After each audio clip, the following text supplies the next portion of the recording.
ንጉስ በአህያ ላይ። አህያ ስሟ ስድብ ከሆነ የቆየች እንስሳ ናት። በዚህች ዓለም ሁሉ የምትገኝ እንስሳ የህይወት ታሪኳ በአብዛኛው ተመሳሳይ ነው። በሚበዙበት ሀገራት አህያ ከባድ ሸክም ስትሸከም ትውላለች። ደክሟ ለማረፍ ብትፈልግና ሸብረክ ብትል እንኳን በዱላ የሚመታት እንጂ እስቲ አረፍ በይ የሚላት የለም። ጀርባ በሸክም ብዛት የቆሰለ፣ እግሯ በጭነት ብዛት የተብረከረከ፣ ዱላ ያስመረራት፣ እረፍት የናፈቃት እንስሳ ናት። ይህች የተዋረደች እንስሳ በኪሩቤል ላይ የሚቀመጠውን ሰማያዊ ንጉስ ክርስቶስ በትሕትናው ዙፋን አደረጋት። ዱላ በለመደችው እረፍት በናፈቃት በዚች ምስኪን ላይ ቀንበሬ ልዝብ ሸክሜ ቀሊል ነው ያለው ንጉስ ተቀመጠባት። ኃያላን ነገስታት በአማረ ሰረገላ ላይ ሆነው በሰራዊት ታጅበው ነጋሪት እያስመቱ መለከት እያስነፉ ሰይፍ በታጠቁ ጦረኞች እየተፎከረላቸው ወደሚገቡበት ወደ ኢየሩሳሌም ከተማ መድኃኔዓለም ኢየሱስ ክርስቶስ በአህያ ተጭኖ በአሳ አጥማጆች ተከቦ ሕፃናት ዝማሬ በዘንባባ ምንጣፍ ታጅቦ ገባ።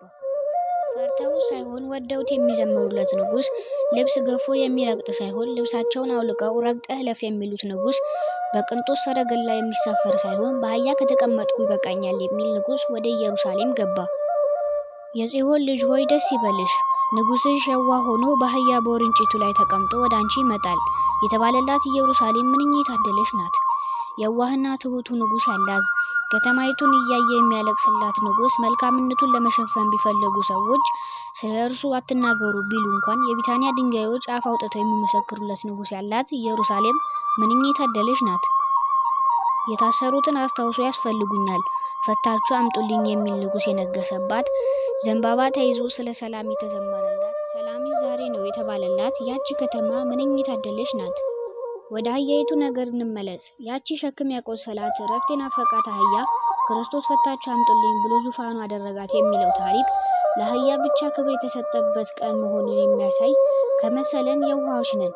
አህያዎች አንብበው የሚያጽናኑበትን ወንጌል ላይ ይህ ክስተት የተጻፈው እኛን እንጂ ለምንም አይደለም። እንደ አህያ ዕቃ ባንሸከምም ጀርባችን ባይቆስልም የልባችን ጀርባ በኃጢአት ሸክም የቆሰለ በበደል ብዛት የጎበጠብን ብዙዎች ነን። መቼ ነው ይህንን ኃጢአት ሸክሜ አራግፌ እርፍ የሚለው እያለን የምንሰቃይ ሞልተናል። መድኃኔዓለም ያኔ የላካቸውን ካህናት ዛሬም ወደ እኛ ልኮ ፈታችሁ አምጡልኝ ብሎ እኛንም ያስፈታን ምን አለ? ለነገሩ የእኛን ኃጢአት ማሰሪያ እጅግ ብትብትብ በሆኑ ስለ እኛ ካህናቱን ከኃጢአት ማሰሪያ እግዚአብሔር ይፍታ ሲሉ እንሰማቸዋለን። ወስብሐት ለእግዚአብሔር ወለወላዲቱ ድንግል።